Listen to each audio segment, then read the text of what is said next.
বড় নিষেধাজ্ঞার ঝুঁকিতে নেইমার বিশ্বকাপ যাত্রাও হয়ে যেতে পারে ভঙ্গ। বিশ্বকাপে ব্রাজিল স্কোয়াড ঘোষণার তারিখ 18-19 মে। সম্প্রতি শান্ত সেরেমোর ম্যাচে 86 মিনিটে রেমো উইঙ্গার ডিয়েগো হার্নান্দেজ পিছন থেকে ফাউল করেন নেইমারকে। মেজাজ হারিয়ে হার্নান্দেজের দিকে তেড়ে যান Selecao superstar.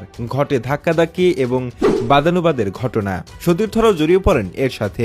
Referee Savio Pereira সাম্পাইও হলুদ কার্ড দেখান নেইমারকে। পরবর্তীতে রেফারির এই সিদ্ধান্ত নিয়ে তীব্র প্রতিক্রিয়া জানান সেলেসাওর টপ স্কোরার। আমাকে পেছন থেকে ফাউল করা হয়েছিল, যার কোনো দরকার ছিল না, আর ওটাই প্রথম ফাউল ছিল না, তৃতীয় বা সম্ভবত চতুর্থ ফাউল ছিল। আমি রেফারির কাছে অভিযোগ করতে গিয়ে হলুদ কার্ড দেখেছি। এটা সম্পূর্ণ অন্যায়। তার আচরণ রীতিমতো অশ্রদ্ধার পর্যায়ে চলে যাচ্ছিল। মনে হচ্ছিল সে ম্যাচের তারকা হতে চায়, কারো কথাই সে শুনতে চায় না এবং সবখানে আধিপত্য বজায় রাখতে চায়। সে আসলে এমনই। মনে হচ্ছে তার পিরিয়ড চলছে।